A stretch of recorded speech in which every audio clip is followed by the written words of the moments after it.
Good morning. I am super happy to be here today. We're going to talk about Diia City, and we're going to ask one very important question: is it worthwhile becoming a resident? And I have two distinguished panelists to try to answer this question, coming from very different backgrounds and doing very different things.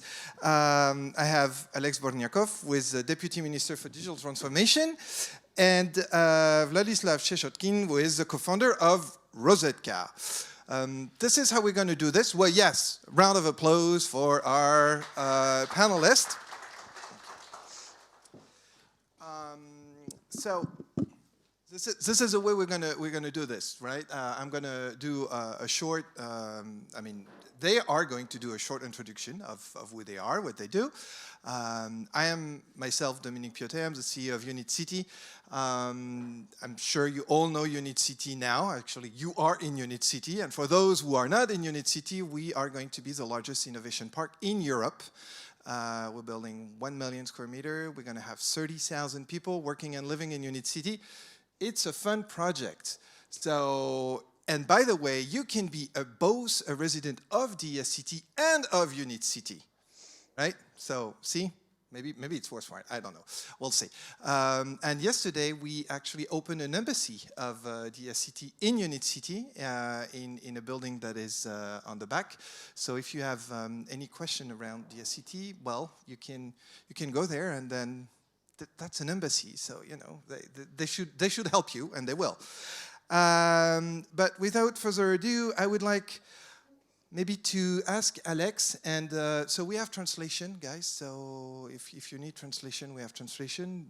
I think you're going to do this in Ukrainian, right? Yep. That would make total sense. Alex, please just give us the pitch. Diia City. What is Diia City, and why is it worthwhile, according to you, to become a resident? По-перше, дякую. First of all, thank you, and a small addition. This is an embassy which was unveiled here in UNIT.City, and it represents the whole ecosystem. So should you have any questions, you can always come to our embassy and ask questions about Diia education, Diia different kinds of applications. With regard to Diia City, a short pitch to make. Probably I will start with the most important things. These are the best tax conditions for setting up your own business. Perhaps it's true not only for the Eastern Europe, for the whole of Europe. And it's cool that it is in our country.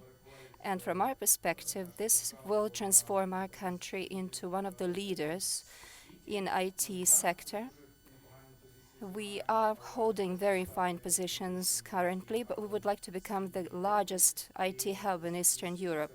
And Diia City is the project which caters to specifically, first of all, providing Ukrainian companies and the companies that would like to work in Ukraine the best taxation conditions, protection. We're introducing a lot in order to attract capital and investments very easily. It's just to keep it in a nutshell. That's all from me, Dominique. Cool. I just want to share with you a few numbers that I just read this morning. Actually, I knew those numbers, but they're pretty impressive. According to Open Data Bot, export of Ukraine IT services increased by 35% in 2021. There is an increase of 40% of IT entrepreneurs working in the IT sector between 2020 to 2021. So it's really clear that IT is absolutely booming in Ukraine right now.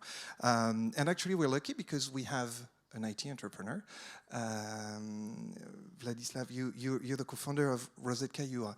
So maybe exactly like Alex did, you can give us the pitch of Rozetka. I know you guys know Rozetka, right? Of course. But have you heard the pitch?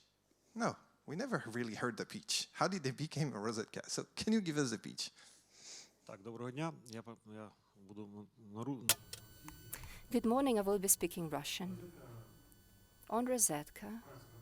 Rozetka is a Ukrainian company We are a family business as of today. My wife and I are majority holders in this company. Since 2018, we have been working with Prom.ua, and Rozetka is #1 marketplace in Ukraine, and Prom.ua is marketplace #2 in Ukraine. And everybody knows who's #1, and perhaps not everybody knows who #2 or #3, 6, 7, and 8 is. Rozetka as of today, I'm trying to avoid some of the banal, simplistic expressions like we are multi-channel, retailer, etc., because nobody knows a specific definition of this notion, so everybody interprets that in their own way. However, we are present both online and offline. And online, we have 260 stores nowadays, and we cover virtually all of the areas except Simferopol, Donetsk, and Lugansk. We cover all of the regional areas of Ukraine and part of the small towns. We also have our delivery office. We also have our own storage capacities. And as you may understand, we started as a data shop, and then we grew into a marketplace, and now we deal with real business things. We purchase things, we make forecasts, we keep storages of that, we make deliveries, and of course provide services as marketplace. We can also provide hosting for your goods. So it's very easy for you to start your businesses online with us. Now working for us are more than 7,000 employees, and of them 1,200 are IT specialists. We keep growing speedily, and honestly, IT specialists are growing the fastest in their number, but we are most confused in this situation in terms of competition, which is growing. And of course, salaries are growing hastily, and there's a dearth of people, a lack of people. In terms of IT, this is a battlefield that we are experiencing because, first of all, we are #1, and that's why all of the recruiters are focusing on us, and they try to headhunt from us different specialists. And on the other hand, just because they are lacking drastically for our growth, and this is creating, unfortunately, lots of trouble for us. And a lot of difficulty comes from the boom of IT in Ukraine, from the standpoint that the company that works as outsourcers, that sell their services abroad, they raise their demand for the personnel, and that's why we have to pay full price while working in Ukraine. I wouldn't like to say that we are surviving, but still we're struggling for the wallets of rather poor Ukrainian customers, and still we are trying to fish and hunt for those people who would like to work for the United States, Russia, or Ukraine in the final place. Well, and I'm here today because Diia City significantly covers us in terms of our IT specialists. And just for myself, just as probably all of you present here, I have to answer the question whether Diia City is necessary for Ukraine, or maybe another mode, another regime is necessary. Maybe something else will be helpful for Ukraine to develop faster. We will dig into this. But first, Alex, I would like to ask you a very pragmatic question. How do I become a resident of UNIT.City? Of Diia City. Of UNIT.City, I know, you come and talk to me. Of Diia City, how do I become a resident? Who do I have to be? So there's a certain category of companies that can apply. And how do I do it? Звичайно, Certainly. Everything will be very plain and simple. Why will be? Because we are anticipating voting for the taxation draft bill. We are waiting for 1 or 2 weeks. And after the taxation conditions are approved, the last reading has been approved already, so you can say the president will have to sign this draft law into a law. After it passes through the Parliament of Ukraine, all of the conditions will become effective. But the law on Diia City has already been voted for, and the technical component is being developed by our team, and we are preparing a special portal where you will be able to submit your documents. Our philosophy is about the fact, and the whole of our ministry operates by this philosophy. Everything should be online, without lines, queues, transparently, easily. So one of the things which we are implementing is that when the company gets registered, it shouldn't submit any services notes, it shouldn't provide anything on paper. No scans on paper, any kinds of documents, because the country already knows everything about your country. But we want to create this kind of a form when you go online, when you enter your RDP code, and we get all of the information from the necessary registers. All it takes you is to verify and check whether the information is correct concerning the founders, the CEOs, what the company deals with, all of the codes. And after you have checked and verified everything in the electronic form, you will submit this application on the site, and our team partially will check this manually, and partially we have a negative criterion. We still need to check whether the founders of the company, their names are on sanction lists, for instance, or whether the company has ever been bankrupt, or the bankruptcy procedure is still in action. So we have to check that the company is living, it's functional, and that will be done automatically. We're not even going to ask you to request from you to provide any notices concerning any sanctions available or not available against you. Then in a week's time, you will get the status, because the law is built in such a way that we cannot reject your application. It's a declarative entry that you will go through, and we have to check and verify that the company is living, in inverted commas, and it automatically becomes a resident. What does it mean to become a resident? It means that on the site there is a public register where, if the company is on the list of this register, it means you are a resident, and then you fall under all of the different taxation benefits, and that's okay. You can start working. The taxation service will be informed about that, because there is integration with their database, and it talks about corporate tax. Your company will enjoy special benefits. If you have employees working for you, they have to be taxed not by the standard rate, but a special beneficial rate, which is indicated for Diia City residents. So at the stage of entry, everything is simple. Then, in 3 months, you will have to submit an audit result. And if you have at least 9 employees working for you, and the average salary that they earn is 1,400 euros, and that's about it. We tried to build it as plainly and simply as we could possibly do that. And a small clarification: if you apply to us as a startup, so that you are still not a full-fledged business, then you don't have to be compliant with these criteria at all. You will still have a year, perhaps even more, because this conclusion audit and conclusion will have to be submitted in more than 1.5 years. So you will have an opportunity to employ the people, to stand up firm on your feet. So that's basically all from me. Maybe I have omitted something, but it seems to be plain and easy. And last but not least, technically speaking, everything will be launched into operation after New Year's holidays. So we are trying to do everything we can that before New Year the legal part is finalized, because you can hardly imagine how horrible it is to go through all of these procedures. There's a law, but the law is not the final point. There are lots of different bylaws, different approvals, endorsements that you have to go through, especially with the taxation service, but that's something that our team does in full-time business. Would Rozetka become a resident of Diia City? And what would be the interest you see of Rozetka, who is an existing company, already well established, becoming a resident of Diia City? Ну, на самом деле, насколько я понимаю, это касается только нашей IT. As far as I understand, it only concerns our IT part. We will only have to single out this part, and this part can become a resident on Diia City. Therefore, I have some concerns, which are to do with the fact that if you are a Ukrainian company and your developers are not working abroad, but working for a Ukrainian company, what should we do?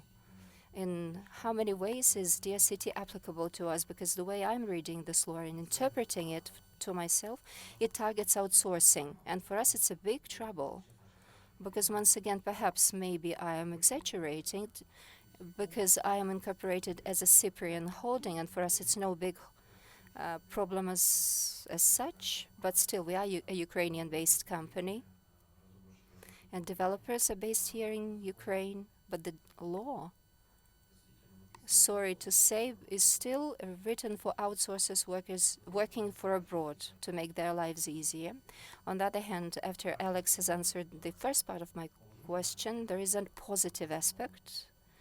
We can definitely avoid the story that we had with Chepe.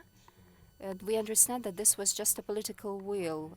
Private entrepreneurs, FOPs, as we call them in Ukraine. So this is a situation to avoid the trouble of being a private entrepreneur. And this will of the country may run out at one point. Therefore, we do understand that there should be a way to break off this vicious cycle of the social contract. And in this respect, we do welcome Diia City. And I have failed to say in my first pitch that the Ministry of Digital Development is one of the latest assets and novelties in Ukraine that we can really truly be proud of. And there is a hope that Alex will provide the answer to my question. Well, in fact, it's true that you are voicing your concern. You're raising this issue with us because we are listening to the feedback, but for the most part it is online that we're getting it. And this question that we have that this is targeting outsourcers, in fact, it's not true. At first, well, I do understand where you're coming from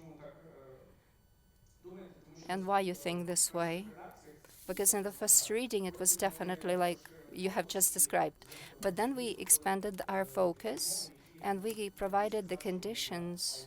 And I wouldn't say that they just target outsource or production companies or goods companies. We tried to cater for universal conditions. Nowhere in the law will you see any preferences for any kinds of businesses. In actuality, even if you look at the structure of how we talk about corporate taxation, we provided for the possibility of, first of all, to cater to the needs of outsourcers and product companies. What do I mean by that?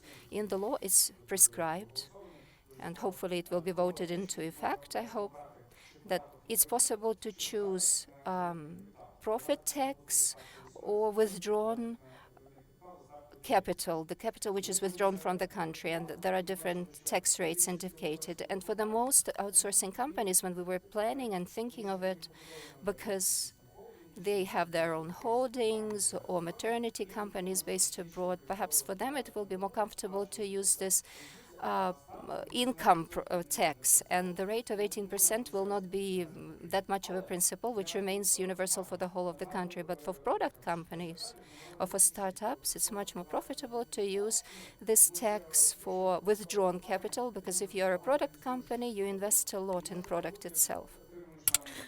And you might get the income in 3 or 5 years, and you won't be able to return the investments all that time. You won't be receiving any income since you'll have a lot of expenditures on a day-to-day basis, and this capital tax would only be paid when you'll be receiving dividends, which is useful.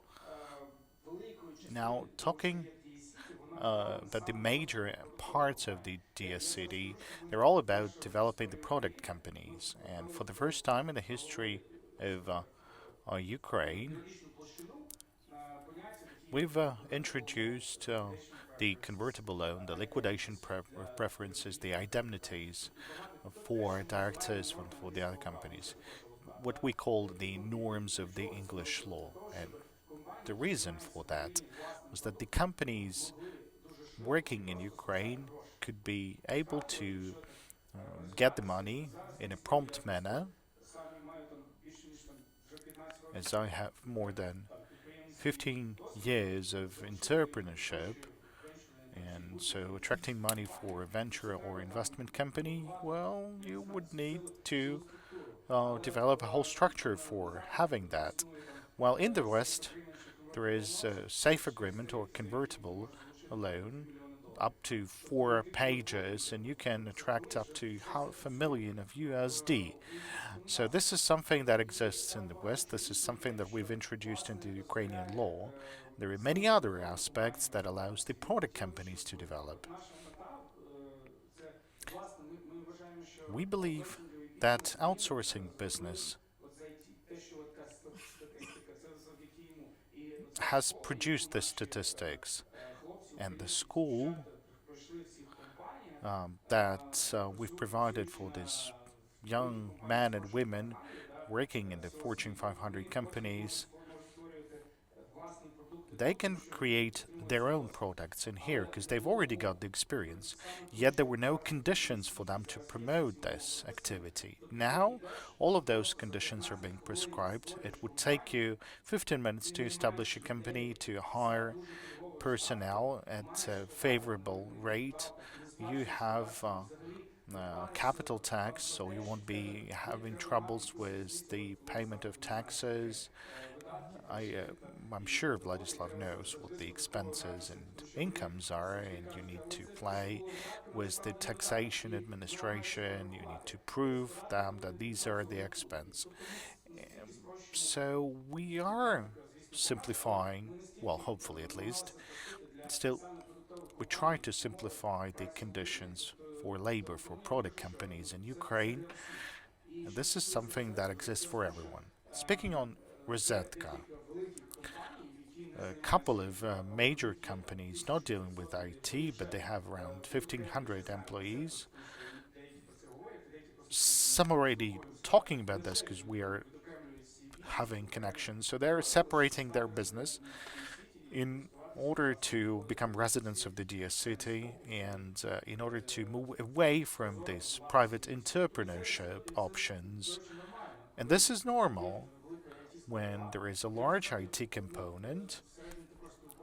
We've talked about the Rozetka company. They are IT company or they are a retailer of some sort.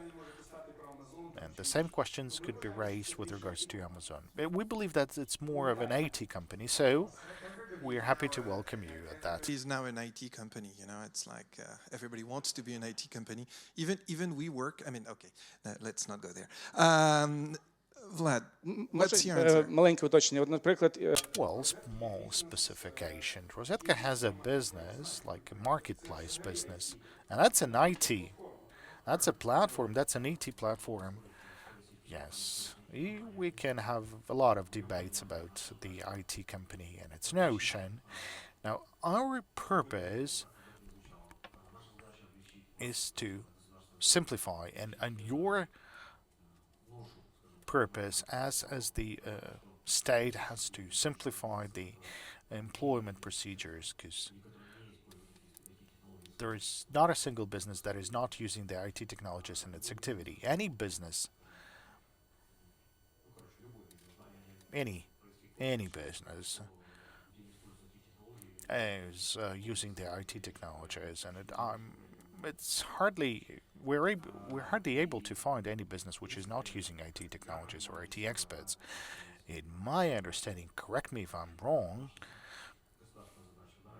and then is to make sure that we're able to employ IT experts in a simplified manner, that we would be able to pay them the money that they could earn from in other countries or in other jurisdictions, and to make sure we have less contacts with the tax administration.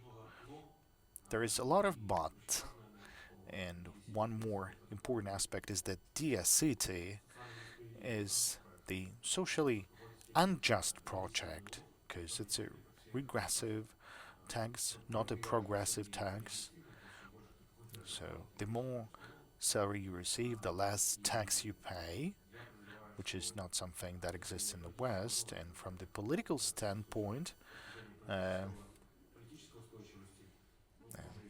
there is a number of concerns, because any socialist expert, any experts, they'll be, having some words to say contrary to that project. So good luck, Good luck to you. Ну, може, в мене є короткий такий коментар. Just a small comment. We thought about this. There were a lot of debates and calls questioning why IT, why not others.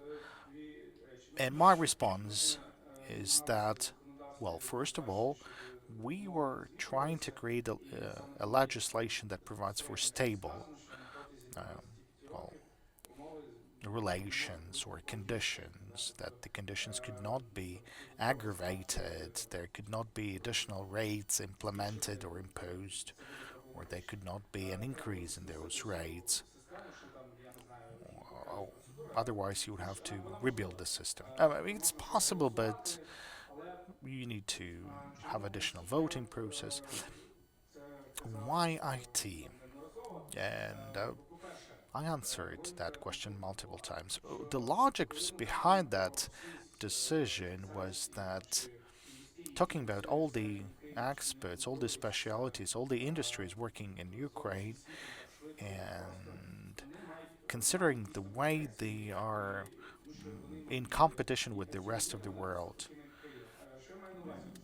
really IT experts or IT field, this is the area which is significantly impacted by this competition. Whenever the international company is willing to make an analysis, it well sort of wants to have any legal company to conduct them in any analysis. So they can go to the company which is actually located in Ukraine. They can receive proposals only for Ukrainian companies at the fairly same price. When you are requesting an IT service, that's completely different. You can go to India, you can go to Vietnam, Ukraine, Bulgaria, or in any other countries, and if India or Belarus have certain tax regimes, they have 40% less taxation load, then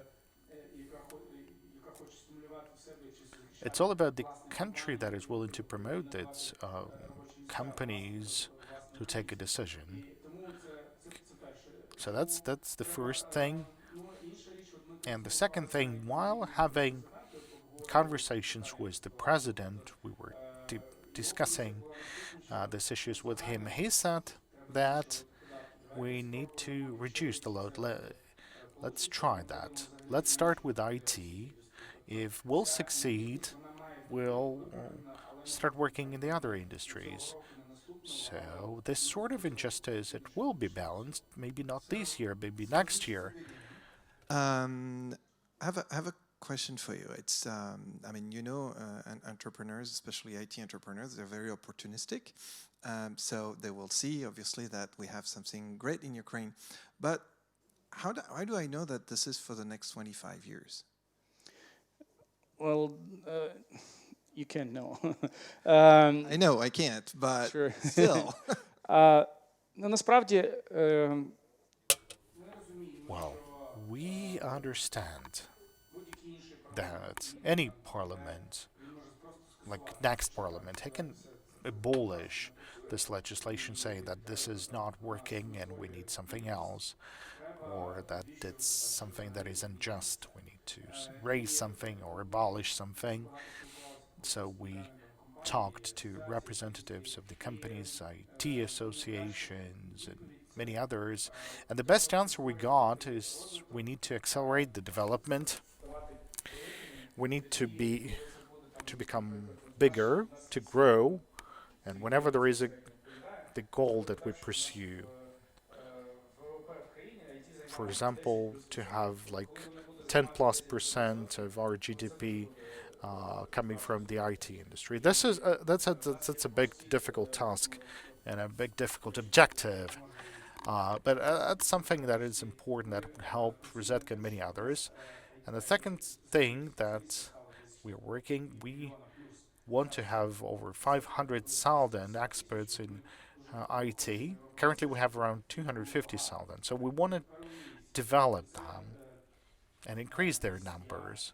Now imagine there is a family We're talking about million and a half people engaged in this industry, working in this industry, and that's the best prerequisite for maintaining the conditions unchanged and for having this regime stable. Vladyslav, and this is about the end of my questions. I'm going to open to the floor. Vladyslav, what would you like to see more that you don't see? What is, I'm not going to say missing because there's already a lot of things, and I will come back to one thing that I think is really interesting. But what more would you like to see? Ну, если говорить про Well, speaking on the law that we are currently considering, well, maybe it's one of the reasons for postponing that. So this should not be related to only IT experts, but the engineers as well.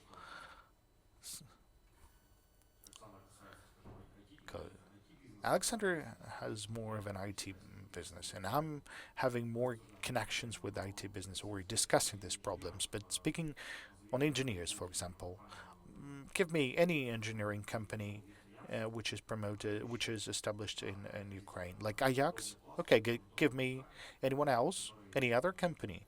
Now, that's the largest gap that we are not properly fulfilling. It's something that is developing the whole world. And it's at the crossroads between the creative, engineering, and many other industries. It's something that develops the country. It's something that works for the better of everyone. And since Ukraine was always producing engineering personnel for the whole Soviet Union, it's sort of strange to see that the engineering industry is not being developed. And what's the change? How are they different from IT experts? I mean, they can go to, I don't know, somewhere else, to some other country, not sit in Kiev and Boyarka or somewhere else. Then there is another story about the possibility of abolishing our suggestions by the next parliament. That's something that may happen. And there could be issues raised with regards to sole proprietors working or entrepreneurs working in your company. So it's just a concern or something that would need to prompt you considering different options how to protect yourself in future. And Oleksandr has already mentioned this in the beginning. And the way I read this law right now, if you are an interpreter in Ukraine and you're working for Ukrainian contractors or customers, you won't be able to join Diia City. You will need to come up with any options, and maybe this is something that needs changed, because maybe you need to think of what would you need to take to become a Diia resident. Oh, I don't know about this. You can be a Ukrainian company, you can work with Ukrainian customers, and you can be a resident of Diia, and everything's going to be fine. It's just that working with the Ukrainian customers, there is a value-added tax issue. Because in Ukraine, there is a tax benefits for IT products, meaning if you're producing a product, you're not paying the VAT, but if you're producing a service, then you'll be paying the VAT. So some companies that are producing their own consulting products, they're issuing the invoices, and I saw that with my own eyes. So part of the invoices goes with VAT, well, part without the VAT. So it's not that the Ukrainian company would not be working with the Ukrainian customer. And it's possible the law does not prohibit them and does not prohibit the Ukrainian company to become a Diia City resident and to work with the Ukrainian customer, but that's allowed. But you have to take into consideration this aspect, and if you don't know about this, you might get in trouble later on. So that's more of an accounting issue, and it's definitely not prohibited under the law. Any more question I wanted to talk about IP protection. I wanted to talk about stock option because I think it's really cool that will be permitted in Diia City, and that's a great incentive for people who start startups. But that's good to keep questions open. Actually, you can go to the embassy, you can go online, and actually we have a full morning, so you're gonna have more time to ask questions. But I want to open to the floor. Guys, questions to our panelists. Now is the time. And I have a microphone right here. Тут є питання.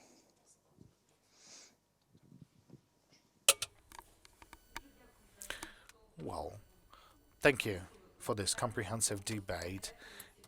And there was a question about 26.1 about the tax benefits for products. Do you plan to prolong that tax benefits for IT products? Well, it will stay until 2 years more, so until the 1st of January 2023. So we have one more year. Well, we support the idea of prolongating this tax benefit, but according to my information, or at least I asked the taxation committee for their position, and their position as of now is not to prolongate those tax benefits. They believe that everyone has to pay the VAT. That raises a question. I mean, if you are exporting the services, then you are not paying the VAT by default. So any company working inside the country would need to pay the VAT, and we have this on our agenda. We know that this issue should be raised in the first quarter of next year. Our idea was, let's launch the Diia City, because we have a lot of work to do right now. So when this issue will be launched, we will return and have more discussions on the issue with the VAT payment. Hello, and thank you for this interesting discussion. Have you considered the issue of the attitude towards the history of existing companies? In Ukraine, there are companies that have been operating for a certain period of time. If they will be joining Diia City, then certain types of relations will become more transparent, and how the regulating authorities are discussing with you this issue, particularly with regards to the companies that are working in Ukraine already and have direct cooperation with IT experts. Some of them, it's true, say that we are in shadows. We may have a company that, well, if this is some kind of liability limited companies, there are some people that work as private entrepreneurs and they're not willing to come out of these shadows. And it's really sad. If some 20 years ago the country would treat them very poorly and badly, I understand why they would do so, but there is still a part of the companies that, on the contrary, say, it's difficult for me to raise capital. I want to have this M&A, and I have to show it, and there's nothing for me to show, and I have just a handful of private entrepreneurs working for me, that's it. So what my point is about the trust, it's a matter of trust. I do not expect you, right from day one, to have a whole bunch of residents in Diia City, but we still have a list of the companies who are willing to become residents, and we will start with those that in one way or another want to show transparently the structure of their ownership, operational structure, how many employees they have, etc.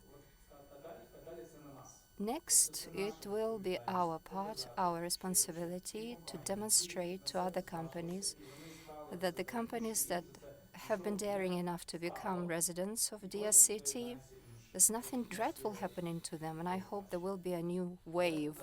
That's our vision, but we can also see the same, that there are some fears. And on the other hand, if taxation starts to come to these people that work as private entrepreneurs and bother them, you can understand that they will be in a very bad situation indeed. Next question, please. Good morning. I have a question to Oleksandr. Can you please tell us what strategy you see for counteracting conditional abuses that may happen on Diia City? What do I mean by that? As it has been stated, it's hard to say whether the company is an IT company or whether it's not an IT company.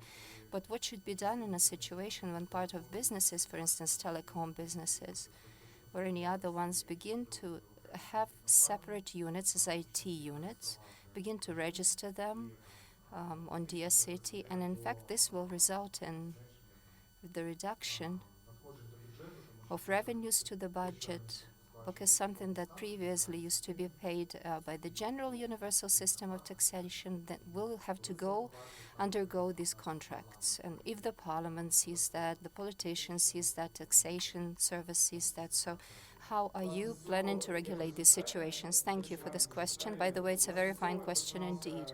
This is how actually we began to do our analysis when we began to build Diia City. And I remember myself counting back then and thinking, what should be done to make this singling out, this separation, and the average salary, as I said, that it should be $1,400 approximately. This is the average salary across the company. This is the main safeguard. Why? Because when we were doing this preliminary analysis, it turned out that in Ukraine, the average salary is much lower. So we took a look and we thought, if we take an average Ukrainian salary and subtract 18% from it, or maybe 22% given the tax, doesn't matter. And then if we take the salary, which is average for IT sector, and subtract 5%, then it will probably be the same. Therefore, you're welcome to transform your companies into IT companies, but do reflect that the average salary across your companies $1,400 for 1,000 people, for 3,000 employees. Just reflect that in your documentation. I want to see those companies that will do that, who will not abuse their status. In other words, it doesn't make sense for me. If in my company the average salary is 1,000 euros, let's just put it this way, let's imagine. And now I want to make these abuses, and I want to go on Diia City. But then I will have to raise the salary for 400 people, 500 employees by as much as 400 euros. Of course, the rate will be lower, but the actual amount that you will have to pay to your employees will also increase. So we did a lot of modeling, and it turned out that the taxation service had the same questions. Believe me, all of the agencies that do the punitive functions, perform punitive functions in this country, have the same questions. They say, well, if you do this is it, that's the end. And we would say to them, well, come on, let's just think. If this average salary in Ukraine is 500 and they will have $1,400, will it be good? Good, yes, but at the expense of this increase, you will be getting more as a revenue, and this was the end. So the best safeguard is a high average salary. You may also question me in another way. Well, in IT, they enjoy very high salaries, they earn a lot, but still, if we can see that if this is not enough, we will simply raise the threshold for the average salary as a requirement for the residents on Diia City. That's it. It'll do the trick.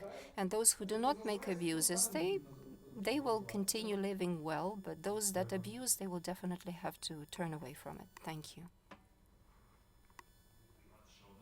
One more question, probably, and then we will move on.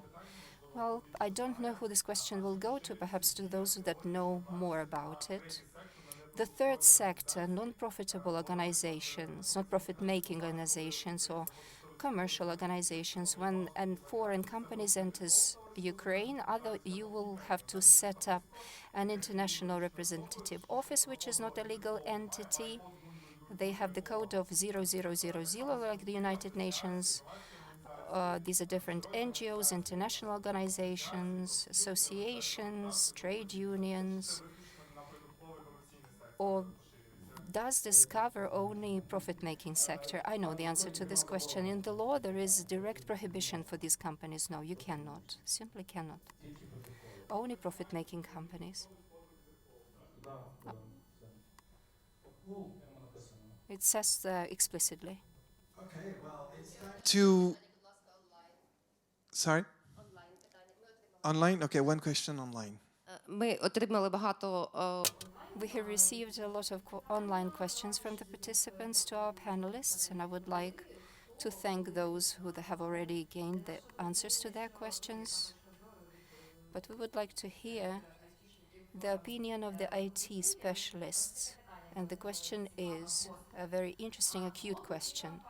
Can companies be sure that all information about the IT companies in Ukraine will not get into law enforcement agencies which are dishonest and can use it to the detriment of the IT sector and to their own gain, law enforcers?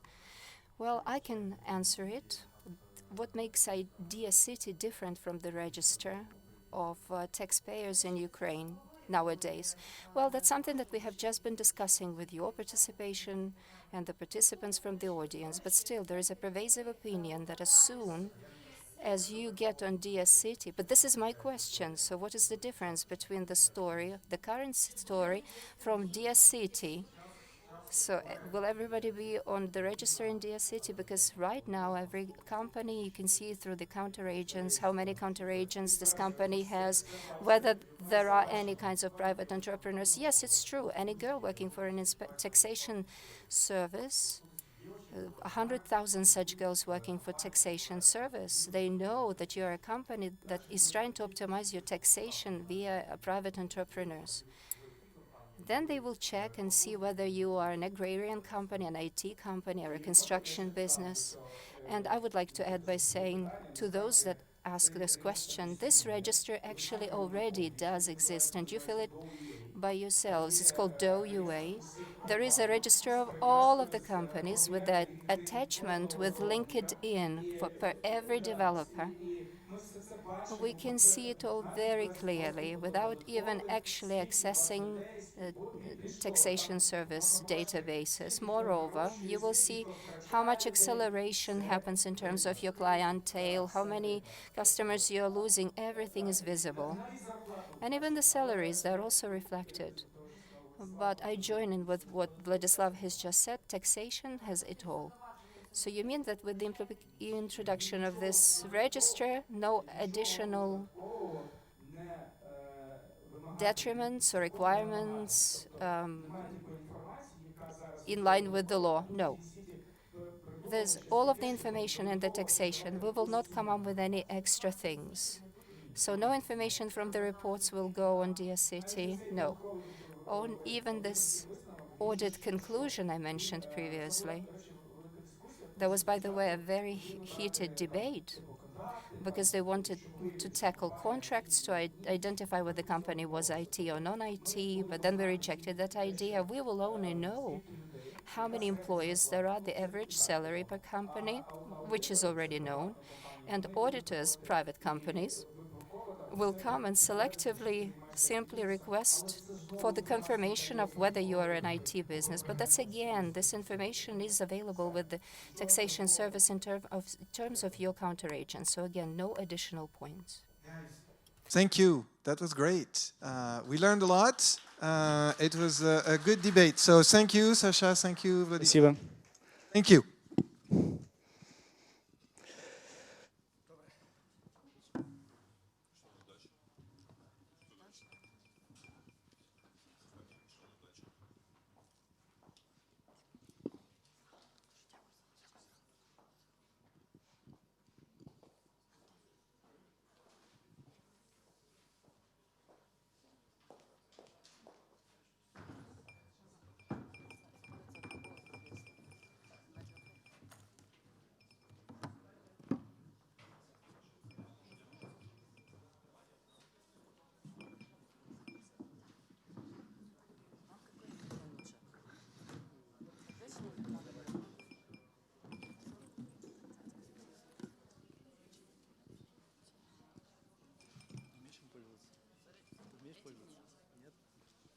Раз.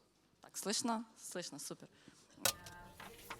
Colleagues, good morning, everyone. Thank you for joining us. We will start without any breaks. We will move into the second panel of our discussion. I will be here on this stage together with another guest speaker from us. Let me briefly introduce him. We will be talking about a very broad topicality about why a big international investor may come to Ukraine and invest into Ukrainian IT businesses.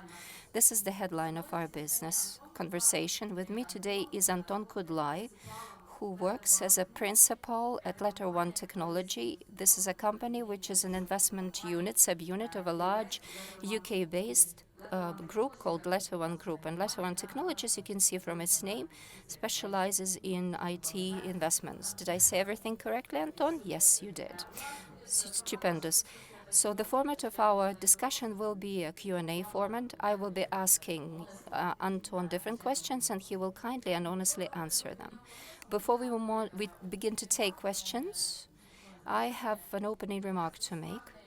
It seems to me that there is a very important point to make, that when we talk about investments into Ukrainian IT business or any other Ukrainian-based business, a few years ago this wasn't evident to me. Perhaps it is super evident to you now, but there is still an important point to make. When every single IT business or any other business claims, I am a fantastic business, come and invest in me, there is an understatement, because there are such companies as Letter One Group. They, as investors, do not take single businesses and compare one business against another one based in Ukraine. But in fact, how does this selection, screening out process of selecting Ukrainian or Polish or Baltic companies take place? Because competition is in fact global. In best case scenario, it is regional. And I think that this is just misunderstanding in the minds of many people looking for investors. They should be aware of the fact that step one in analyzing and selecting investment opportunities is that they don't even have to come to Ukraine. They may go to any other jurisdiction and make their investments. So it's very important, super important, to make that the target, the business itself, is really good, but also the environment, the legal area where this business operates should also be conducive and favorable. So this is my personal opinion, that Diia City and any legal initiatives which try to improve and make these conditions and environments more conducive and favorable, this is really fine. We don't know whether it will work eventually, we don't know, but from the way the law has been drafted, we still see some instruments and tools which hopefully will make it more comfortable for the foreign investors to come and make these investments. So this is a very nice bridge to the first question. The question I've already posed to a lot of clients, and unfortunately many clients of mine keep telling me, great business, nice teaser, but unfortunately Ukraine is just not on the map for us.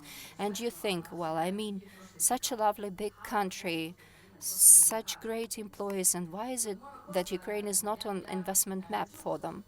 So I would like to hear a positive answer, well, at least a sincere answer. So Anton, the question one, is Ukraine on the investment map for you? Or if not, if you hesitate, which other countries are competitors for Ukraine for you to go and invest?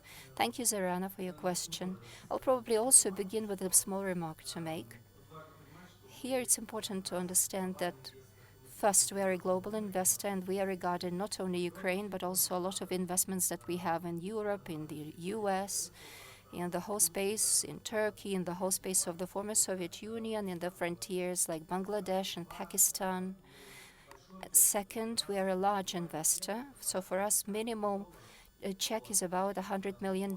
So we usually target well-established companies at the stage of their late growth stage or private equity stage. So these are the companies which either have already achieved profitability or either profit-making companies and have already a big revenue base. So this is a very important remark to make. Now concerning where Ukraine is on the investment map, both for us and other investors probably. First off, probably we need to paint in large strokes this picture of the Ukrainian market, how we see that. This is Eastern Europe, but beyond the EU and the area where euro is in circulation. And this is really a vital point to make, because even if we compare Poland with the Baltic countries, such big funds as Blackstone cannot sometimes make investments in Poland because they do not run euros, but they still operate zlotys. And they cannot also invest in the Baltic they can invest in Baltic countries because they are based on the euro. So this is one large parameter. Another parameter to mind is that it's true, Ukraine is a large market, size-wise, 40 million people, number 8 in Europe in terms of its size, which on the one hand holds the potential of growth over the average and above compared to other developed economies, just because of the base and the foundations that Ukraine has. But still, unfortunately, it's fraught with a lot of risk. It's interesting to see how volatile this risk is, observe it. We can see the rating of debts of Ukraine, or CDS, and you can see it's rather high, which once again bears witness to the high risk of volatility for this market. And third positive aspect is that Ukraine is a large IT exporter, a rather large market for IT service provision, which makes Ukraine rather interesting. This is how we see this market. Then who are the competitors for this market? Here it's important to understand that there are probably 2 or 3 kinds of companies which compete differently for the investments. There are domestic, local stories. For instance, you've just heard about Rozetka.ua. It competes with, perhaps not specifically this company, but the segment it represents. Of the segment of national local IT companies may compete with such countries as Turkey, other countries of the post-Soviet space, perhaps Georgia, Uzbekistan, which is also growing in terms of how exciting it is. And for them, the cost of capital is rather high, because it adds 5 to 10% to the cost of capital just because they serve local markets, which is rather risky. At the same time, if we observe another segment of product companies which serve as the global market, on the one hand, they compete in terms of their goods and products with other global companies, but if they are winning in this competition and provide their services successfully abroad, then for them, after a certain point in their development, competition for capital becomes competition with other startups, but there the liquidity of the capital is different and it's much higher and it's measurable compared to what the startup could obtain from Europe or in England. It's important to analyze the segment to which the company belongs, whom it services, and then it would be able to identify the competition. So Ukraine is not completely off charts, but it all depends on the business. If it's a fairly large business for an investment like you with a large size, for you to be interesting, for you to be worth going, understood. So, it's not very pessimistic. We can continue with our discussion. Thank you for your fair answer. Another related topic, we saw the structures.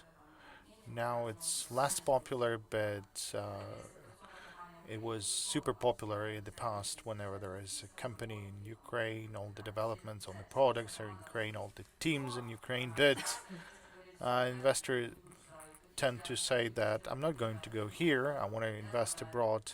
I want to go to Delaware, to UK, to Cyprus, or to Dutch company. And we saw that, and there was not a single discussion about that, about the investments into Ukrainian operating companies. But this trend tends to change, that you can absolutely invest into the limited liability company in Ukraine. What's your letter one approach? Is it important to have a foreign topco, or you can think of investing directly into Ukrainian company? Well, it all depends on the size of investments. Whenever it's a large investment, then it means that we will be able to create any holding structure necessary for us, because the resources that could be spent on that would be comparably less than the whole amount of investment. So we'll be investing into the international holding structure that would be created on top of the Ukrainian company. For those companies that are at the early stage of development, I think that's idea going to work in a different manner. The question is all about if they're possible to make the investments simple for the investors, because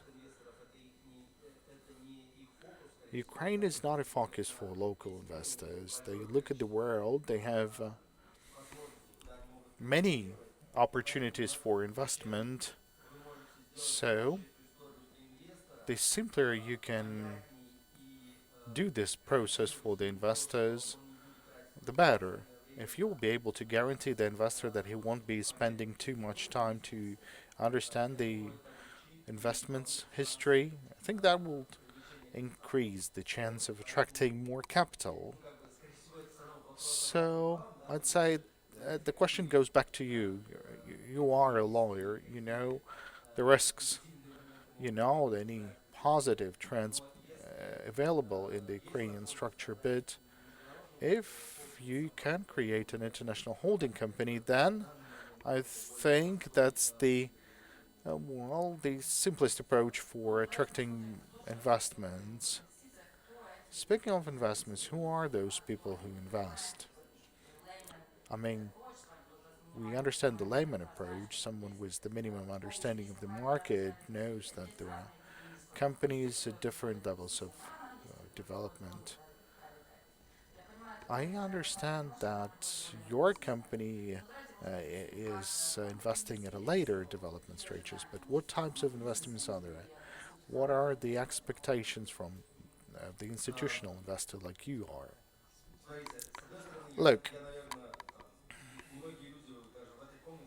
many people know your ecosystem much better than I am.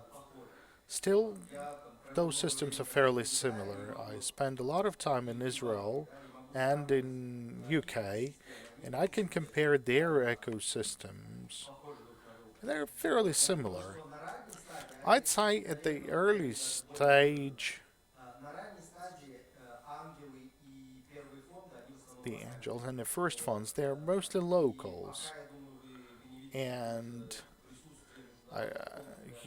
you're not seeing the presence of international funds on the ground. And most of them are former bankers or entrepreneurs or former successful tech entrepreneurs. So this aspect that Ukraine would have more exits, and this is something that is happening right now, and those people who tend to, well, complete this path, they will invest in Ukrainian startups at early stages, and this will create a multiplier effect. This is something that we can see from the other ecosystems. We all know about PayPal Mafia, the first employers of PayPal who created their own companies later on, and this is something that in other ecosystems is happening, and I believe you also have examples like that. For international institutional investors, even those who invest at early stages, we all know Sequoia, Insight Ventures, these are large investment funds, or Anderson Horowitz. There's so many of them right now. We could spend a whole panel just listing them. But for them, it's necessary to see the history in Ukraine, that it only shows certain tracks. There won't be investing in local stories. That has to be an international project, international success. It's either this company is serving in a new niche or it's defeating the existing companies in their own niches, and then I think you can attract investments from them. Now, I was speaking on their expectations. They expect the return of on the capitals. What's the minimum return? Like 15% or what? Or for private equities, it's all fairly standard. Speaking on private equities, we're talking about 20 plus. That's light stage usually. So in that case, we have 20 plus or double X. For VC, there's the same indicators like 20 and double X, but they target their investments much higher. I mean, speaking of private equities, you can have, or you cannot lose any companies, but in others, you can make losing like 30% out of the whole investment. So any specific company would have to produce a more return capital. That's good. In some cases, like, there could be 20 companies and 18 of them would fail, while 2 would be successful. So they need to make 10 times. That's right. Okay, I will sort of summary what we've touched upon. So, what sort of business should it be for it to be interesting? And the other extremely opposite situation. There is a company that looks like Ukrainian Facebook. Now, all metrics are perfect, but there's something that prevents you from investing that. Could you give us top 3 or top 5 for go or no go with investments? Well, speaking of the first part of the question, we look at 5 things: the team, market trends, product, business model, and financial component. Then there is a 6th component. Whenever there is a chance to build an M&A to roll out in other countries. So that's a standard list of questions that we would be looking at. Then another aspect, what makes this investment successful? Which metrics are we looking at? Well, in the very end, we'll need to look at the recurrence. If the business would have a recurrence, it could be in e-commerce, in B2C, in B2B, whenever the customers are starting to buy this product more and more, using that product. Now that's a key metrics that we want to see, and we want to make sure that it's sustainable and it's going to continue to grow. That's the first part of the question. Now, on the businesses that we want to invest in, there's one obvious answer. It's compliance. All the funds operating from the United States or Europe, they tend to comply with the international regulations. So the people who are residents to those countries, they have to obey the laws of either US or UK or any other countries, and they're fairly strict with regard to compliance. So that's a red line for us. Despite the fact that the investments could be done in Bangladesh or in India or anyone else, the funds have to follow the rules that exist in that jurisdiction. So that's the obvious answer. I don't think that's a fairly interesting one. So the way the business is run has to be perfect. It has to comply with the legislation. That's right. There is also the types of businesses that you will be able to see that can be fairly successful, but still the large investors would not be paying attention to them. Speaking of IT, That's online dating. There is a reputational component that sort of moves away any large investors, even if they're absolutely legally compliant. And anything related to cannabis, even if this is a legal marketplace, you won't be able to see large investors investing in that. Then another aspect, mobile gaming. It's fairly hard to invest into that aspect because it's hard to predict the success of the game. And the games by themselves, they are, well, they have a pretty short turnover cycle. There are successful companies like Supercell. It was well sold to another company for 10 billion USD. So they had only 3 games, but they were pretty much successful. And usually, those investing in the gaming companies, these are either the um, ex-founders of the gaming companies or they're large game developers. And you won't see too many funds in there. So there are certain segments that are not attracting large investors. Maybe online dating is one of them, one of the segments that has a reputational part to play. Although Blackstore bought Badoo for 3 billion USD, but that's more of an extraordinary case. Thank you. We've discussed some do's and don'ts about the business, some mandates with regards to certain businesses.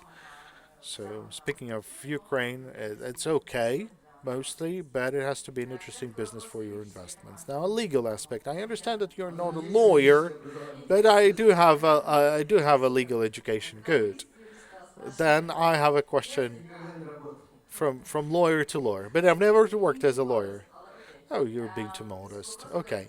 So, without going too much into details or English law, the thing that is mostly popular, the large transactions in Ukraine governed by English law.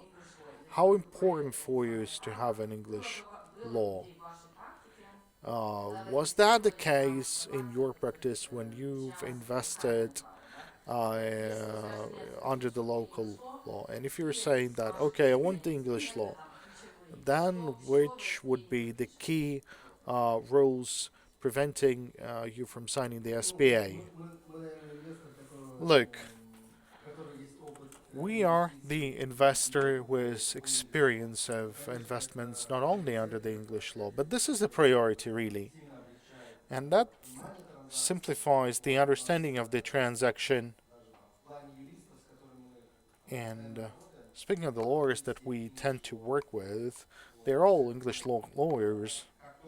So, whenever there is any other law, it's fairly difficult from a social standpoint. We would need to find another company. We would need to build relationship with those lawyers. We need to start trusting them, and it adds up complexities to the project. On the other hand, in any project, there will be elements of local law. There are regulatory sort of approvals of the agreement. There are certain permissions that you would need to receive under the local law, and we're ready to work with that.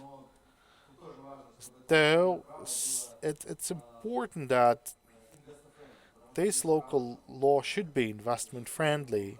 I'm just looking at Bangladesh, for example, and it's very difficult to do anything. Well, for example, one of the shareholders of the bank cannot have more than 10% of the shares. That's one of the examples. Speaking of the SPA clauses, which are mandatory to be available, I think that's more a question to you than to me. One more question as we're running out of time. How do you select the project? So, do you well, do you come up with the initiative, or the projects could be approaching you? So how the others could make you invest them? Well, the process is called sourcing, but it looks like dating to a certain extent. There's no laws in that, and try to look at different projects. We look at the conferences. We're talking to bankers. They're showing us the history. We are reading news. We are watching certain markets, certain trends, and we're trying to identify the growing companies within certain markets that could be of an interest to us. Still, this is more of our own initiative, but there are situations, or a lot of them really, when when the companies are approaching us. They're hiring the advisors are approaching us and telling about this project. That's sort of easier because you understand that there is an agreement, because whenever we are searching, we don't know whether their founders are willing or not willing to cooperate with us. So you might be losing your time in finding a proper company for investments and still not willing to cooperate with you. So you need to find the best match. Whenever there is an agreement, still you're the only one investor. That's the best possible situation. Okay, and you need to make a perfect teaser in English. Then you have a chance. Of course, proper preparation is important. It makes things easier. It's either you're a cool company, like I haven't prepared anything, you just come and see. And if that's not the story, then preparation is important. Well, thank you for our conversation. It was an interesting one. Hopefully, everyone was interested in that. And we'll continue with our agenda. Thank you very much. Thank you.